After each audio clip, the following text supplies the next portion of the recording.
We need your help. We need your offensive genius mind and your experience with Bill Walsh, Stanford, West Coast offense. I've been fighting to the death with Bobby every single day. All the talk about the red zone. Are there enough downfield opportunities? Have vertical shots and chances been limited with what Mike McCarthy is calling? Your take on all that is what? Well, we'll get to Walsh next, but just in terms of the offense and what it looks like and the whole Mike McCarthy calling plays, what's interesting is I always think, 4 games into it, you get a little bit of a feel for your team, offensive, defensive, whatever it is. But what's interesting about this year, to me, 3 of the games, we have 3 games. It's a small sample size, but they were compromised in the first game because of the weather. I mean, it was a factor. It was pouring up there in New York. So you scale back some of what you're doing and how you're doing it. The other part of that game was, you're up 2 touchdowns before the offense even took the field. So I think I always say you play the game that's presented to you that day, and that game presented it as, okay, offense, you're up 14 or 13, I think, because he missed an extra point there. But then you go to Arizona and you're out 3 starting offensive linemen. 2 of your offensive linemen are making their first NFL start. So I think you scale back some in that game. So I guess the moral of the story is I still have to see a little more. But there's no question that the downfield shots aren't in there. The downfield shots they hit were fades, where you're getting press coverage outside, no safety help. It's a no-brainer. A high school kid comes up and says, I'll take that shot.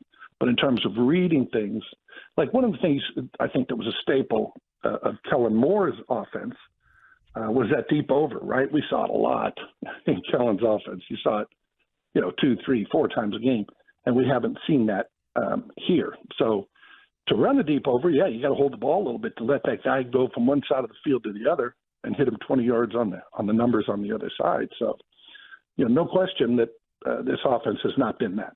Do you see that as a problem? Well, you got to get big plays in there. If you go back and obviously the Dolphins-Broncos game was ridiculous. So you can't look at that and go, oh, that's what we need to do.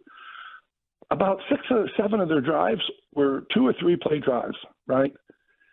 And I know that the Cowboys have had all these double-digit drives, but at some point you stall out on those. You're just not going to be able to go 12, 13, 14 play drives and put the ball in the end zone. Eventually, you're going to get a penalty. You're going to get a bad play. They're going to give you a minus play. Something happens along the way. So while it's great that you're controlling the ball and doing all that, you got to get your big plays in there. That's what's hurting New England. You watch New England. They have no runs, 0 in 3 games over 20 yards. They have 3 passes over 20 yards. Ugh. And that's why they can't score. Babe, you mentioned that the plays aren't in there. Is that specific just to this one? Because it seemed like I know Rodgers threw in the same offense, threw it more downfield, and I'm sure Joe Montana and Bill Walsh just threw it further downfield. So what's the difference? No, I think there are plays in there. And part of the whole, and I really don't get hung up on this, Dak's getting the ball out in 2.1225 seconds. I don't really care about that. I don't. Why? Why not? Well, you're throwing a lot of short passes. You're not going to throw a deep post getting the ball out in 1.78 seconds. Right? So if you want to live and die by how quickly your quarterback's getting the ball out of his hand, well, you're not going to have deep throws in there. At some point, you got to do that. And I will say, and this is not sometimes these things get misconstrued. Dak has had some opportunities that he has passed up. Now, is that by virtue of Mike McCarthy telling him, whatever you do, do not put the ball in harm's way? Is that Dak Prescott, getting tired of the offseason talk, which he is, and which you would be, and which I would be, sure, of interceptions. All he read all offseason was tied for the league lead in interceptions. And as a matter of fact, he's the first guy to lead the league in interceptions, missing 5 games. So there's all sorts of negative stats on that. You don't think that plays into your mind? I mean, it's a rhetorical question here. So I've seen there were plays in here against Arizona where I was like, oh, I'm up there in the booth. Obviously, I'm looking at it, I'm seeing it, and I said, oh, and then he comes off to somebody else. So we'll see.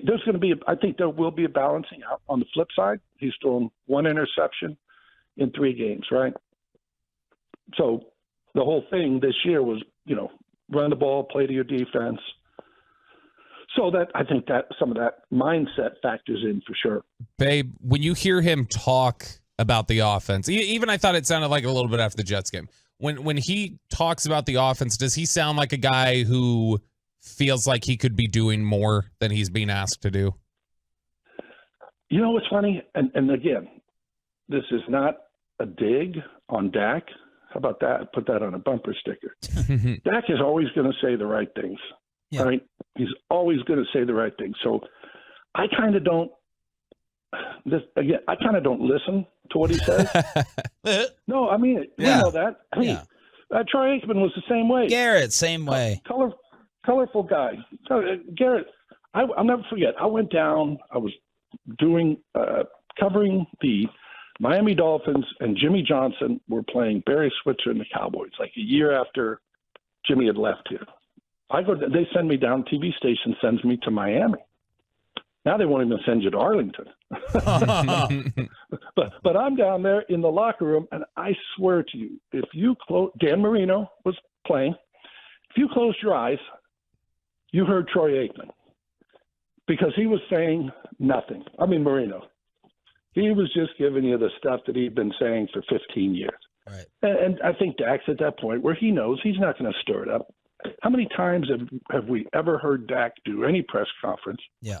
And you throw Jason Garrett in there as well, where he walked out and said, God, what do you think he meant by? Right? Doesn't happen. Now, that's a great quality to have in your quarterback. I want that guy as my quarterback, as a head coach. I know I don't have to worry about, hey, Justin Fields, right? We saw the comments. And all of a sudden you create a firestorm. Yeah. So, Babe Laufenberg here on The Fan. What do you make of the red zone issues? I think they end up balancing themselves out for the most part at the end of the year. This was, as you do know, this was the number 1 red zone team in the NFL last year. They scored touchdowns 71% of the time. Kansas City, who we all love, their offense and their quarterback and their head coach and all that, they were second. So last year they were able to put the ball in the end zone. I think, again, it's going to balance itself out a little bit. One thing, too, that people don't bring up, and Dalton Schultz led this team in red zone touchdowns each of the last 3 years. So Dalton Schultz isn't there. You got capable guys, but they're all young. Yeah. You got Ferguson and Hendershot are second-year guys, and then you got a rookie. So those tight ends, those big bodies down there in the red zone, many times are your touchdown producers. And again, Dalton Schultz, to me, much underrated. Hey, he had 6 drops last year. The tight ends have 5 this year in 3 games. So, Babe, was that defensive effort against Arizona, was that defensive performance more about effort or getting exposed? Well, they got exposed in that game. Sometimes you look at it and you say, hey, they go after our corner. They're going to go after him this week, next week, and the week after. They got exposed in that game. I think a little effort. I don't think guys were necessarily loafing, but, you don't need to be an expert. Anybody that watch a game can see, boy, that doesn't seem to be the same defense I saw the first couple of games or even the last 2 years. Yeah. So I don't see that. I don't see that repeating itself. And we all know they wanted to show up the run defense. Well, Mozzie Smith he was that guy that was going to really help him with that, and he's just been non-existent. Babe, we wanted to ask you about Belichick. Is the shine off him? Is he mortal? Is there no fear anymore? What's your take on all that? No, it's interesting about the no fear aspect because I think Tiger Woods beat people before he got to the golf course, right? Yeah. And I think there was a little aspect of, gosh, what's Bill going to do this? What's he going to do to us? So, and I think that shine is off a little bit. But I mean, the bottom line on that, well, two things. One, I go on the field before the games, every game. And I'm old. I've been around a lot of great players, coaches. I've played for 3 Hall of Fame coaches. I'm going to walk on that field and I'm going to go, there's Bill Belichick. Yeah. Now, I'm not going to talk to him, but I'm going to just go, wow, that's the guy. That's the guy that's won 6 Super Bowls. But here's the deal, too. He is 44-47 without Tom Brady. And I know it kills him. Never talked to him, but it's got to kill him because everybody says, well, without Brady. And that holds true. You know, Chuck Noll won 4 Super Bowls. There's only 4 coaches that have won more than 2. Chuck Noll won 4. All of them were with Terry Bradshaw, Hall of Fame player. Bill Walsh won 3. All of them were with Montana, Hall of Fame player. You know, Mike McCarthy and Belichick, I don't want to say they're in the same boat, but, you know, Mike McCarthy had Brett Favre and Aaron Rodgers. Well, you would say, well, RJ might win one if he had those guys for 10 years. Yeah. Had the GOAT, right? Not to say that he's not a great coach. See, I firmly believe if Mike McCarthy wins the Super Bowl here, he has just punched his ticket to Canton. Absolutely. I mean, he may get in anyway. But, hey, Sean Payton's going through the same thing. Mike Tomlin is going through the same thing. You know, Tomlin had Ben Roethlisberger, and Peyton had Drew Brees for his entire career there. And, you know, we don't know what Russell Wilson is, but, you know, it's just you miss that guy in today's NFL, and your coaching pedigree changes a little bit. Fantastic again, Fabio. Thank you. We'll hear you on Sunday. Okay, thank you, guys. The great Babe Laufenberg, powered by Johnson Fitness and Wellness Home Fitness Equipment Stores.